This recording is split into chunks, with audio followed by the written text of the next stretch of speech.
अगर आप ईयर 2026 में भी डाटा मॉडलिंग और फाइनेंशियल रिपोर्ट्स के लिए वीलुकअप पर इंहिसार कर रहे हैं तो आपकी रिपोर्ट्स में सिक्योरिटी और स्टेबिलिटी का एक बहुत बड़ा रिस्क मौजूद है। तो सब्र कीजिए, आपने घंटों की मेहनत से एक बिजनेस डैशबोर्ड तैयार किया, लेकिन मेन डाटाबेस में सिर्फ एक नया कॉलम इंसर्ट होने की वजह से आपका पूरा मॉडल ब्रेक हो गया और स्क्रीन रेफरेंस एरर से भर गई, या फिर आपको एक ही लुकअप आईडी के अगेंस्ट मल्टीपल रिकॉर्ड्स एक्सट्रैक्ट करने थे और वहाँ ये रवायती फार्मूला मुकम्मल तौर पर फेल हो गया।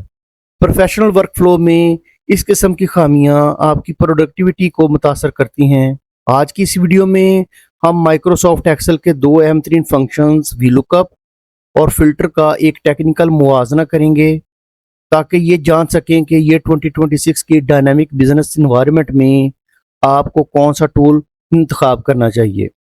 चलिए इस टेक्निकल ब्रेकडाउन को शुरू करते हैं। बिलाशुबा पिछली 2 दहाइयों से वीलुकअप एक्सेल में डाटा रिट्रीवल का एक इंडस्ट्री स्टैंडर्ड रहा है। इसका वर्किंग मैकेनिज्म इंतहाई सादा है। ये आपके डिफाइंड डाटाबेस के फर्स्ट कॉलम में लुकअप वैल्यू को वर्टिकली सर्च करता है और उसी रो के किसी मखसूस इंडेक्स कॉलम से डाटा रिटर्न करता है। हमें कॉर्पोरेट सेल्स डाटा की मिसाल लेते हैं, जहां हमें मखसूस स्टोर आईडी का रेवेन्यू मालूम करना है। सेल में सिंटैक्स टाइप करें इक्वल वीलुकअप, अपनी लुकअप वैल्यू डिफाइन करें। हमारी इस एग्जांपल में ये सेल I3 है जहां स्टोर आईडी मौजूद है। अब टेबल अरे के लिए अपना पूरा डाटाबेस कॉलम ए से कॉलम जी सिलेक्ट करें और कॉमा लगा दें। यहाँ एक्सेल आपसे कॉलम इंडेक्स नंबर रिक्वायर करता है। चूँकि रेवेन्यू हमारे सिलेक्टेड डाटा के 6th कॉलम में है, इसलिए हम यहाँ 6 इनपुट कर देंगे।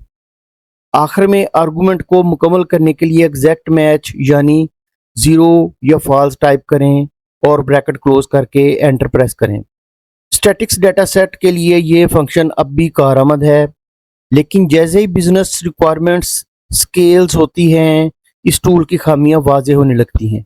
जब आप लार्ज स्केल डाटाबेसेस या लाइव डैशबोर्ड्स पर काम करते हैं तो वीलुकअप में 3 अहम खामियां सामने आती हैं।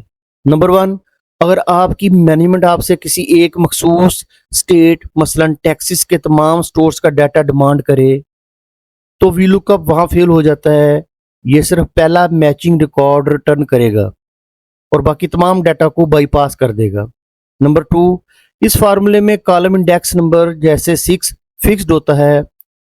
अगर बैक एंड पर डाटा स्ट्रक्चर तब्दील हो और सेंटर में एक नया कॉलम ऐड कर दिया जाए तो आपका रेवेन्यू कॉलम नेक्स्ट कॉलम पे यानी 7 नंबर पे शिफ्ट हो जाएगा, लेकिन फार्मूला अब भी पुराने कॉलम को ही रीड करेगा। नतीजा रॉन्ग डाटा आउटपुट या फिर फेमस रेफरेंस एरर।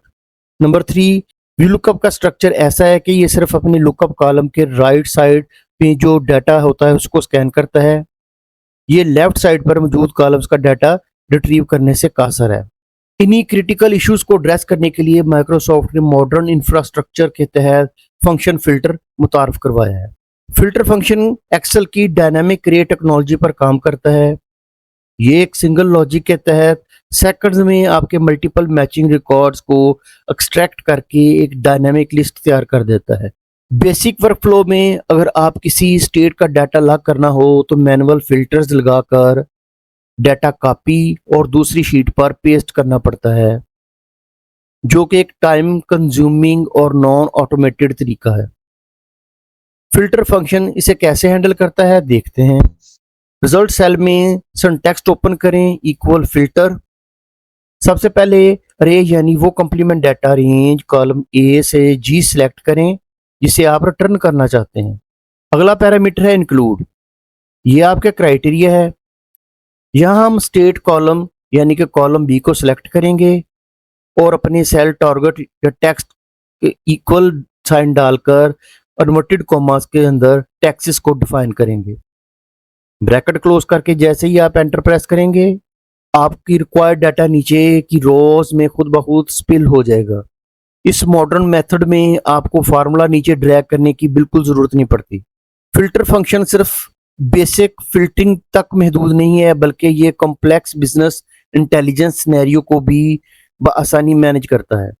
अगर आपको मल्टीपल फिल्टर्स एक साथ अप्लाई करने हो, मसलन सिर्फ वो स्टोर्स जो टेक्सास में हो और जिनका डिपार्टमेंट इलेक्ट्रॉनिक्स सेल कर रहा हो, तो आप जस्ट स्टेरिक का ऑपरेटर इस्तेमाल करके ये रिजल्ट ले सकते हैं। कैसे, देखते हैं।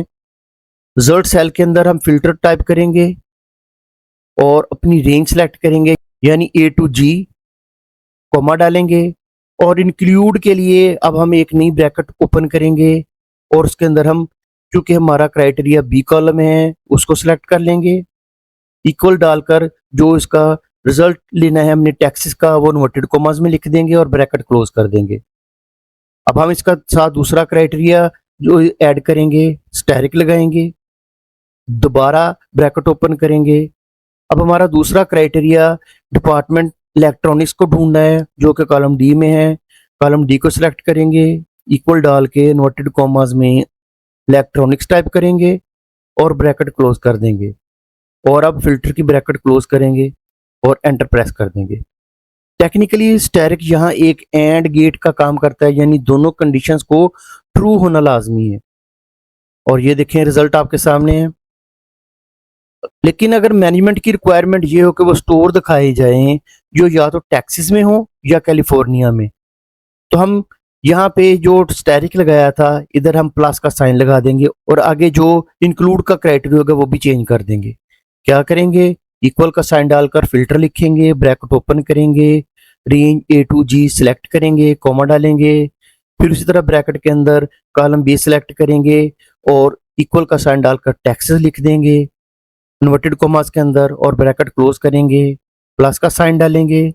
अब जो हमारा कैलिफोर्निया है वो भी बी कॉलम में है, उसको दोबारा हम सिलेक्ट करेंगे, इक्वल का साइन डालेंगे और यहाँ इन्वर्टेड कॉमास के अंदर कैलिफोर्निया लिख देंगे।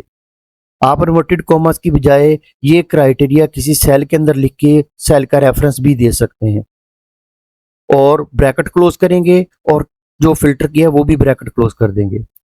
और यहाँ पे जो प्लस का साइन आ रहा है, इसका मतलब और लॉजिक है, यानी कोई एक कंडीशन भी मैच होने पर डाटा फिल्टर हो जाएगा। एंटर करें तो रिजल्ट आपके सामने है। अगर आपके डाटा सोर्स के बीच में मुतअद्दिद नए कॉलम्स भी इंसर्ट कर दिए जाएं, तब ये फार्मूला ब्रेक नहीं होता, क्योंकि ये कॉलम इंडेक्स पर नहीं बल्कि सेल्स रेंज पर बेस्ड है। इसका एक और ट्रिक भी है कि अपने डाटा सेट को कंट्रोल टी की मदद से ऑफिशियली एक्सेल टेबल में कन्वर्ट कर दें। आप यहाँ से इसका नाम भी चेंज कर सकते हैं। इसके बाद मेन डाटाबेस में जब भी कोई नई एंट्री या रो ऐड होगी, आपकी फिल्टर्ड रिपोर्ट बैक एंड पर खुद ब खुद रिफ्रेश और अपडेट हो जाएगी। तो फिर साल 2026 का फाइनल कंक्लूजन क्या निकला कि VLOOKUP अब एक लेगेसी फंक्शन बन चुका है। ये सिर्फ स्मॉल स्केल और स्टैटिक्स रिपोर्ट्स के लिए तो कारआमद हो सकता है, लेकिन जहां बात डायनेमिक डाटा मॉडलिंग और स्केलेबिलिटी की हो, वहां ये टूल फेल हो जाता है। दूसरी तरफ फिल्टर फंक्शन मॉडर्न एक्सेल का हाईली फ्लेक्सिबल और फ्यूचर प्रूफ टूल है जो ऑटोमेशन और डैशबोर्ड्स के लिए डिजाइन किया गया है। इसलिए कॉर्पोरेट वर्कफ्लो के लिए हमारा क्लियर विनर है फिल्टर फंक्शन। आप ये 2026 में अपनी डाटा एनालिटिक्स के लिए कौन सा फंक्शन तरजीह दे रहे हैं? नीचे कमेंट सेक्शन में अपने टेक्निकल रिव्यूज जरूर शेयर करें। अगर ये इंफॉर्मेशन आपके प्रोफेशनल वर्कफ्लो के लिए हेल्पफुल रही तो वीडियो को लाइक करें, अपने प्रोफेशनल नेटवर्क में शेयर करें और एडवांस डाटा एनालिटिक्स सीखने के लिए एक्सेल लैब पीके को सब्सक्राइब करें। मिलते हैं अगली वीडियो में एक नए टेक्निकल टॉपिक के साथ। खुदा हाफिज।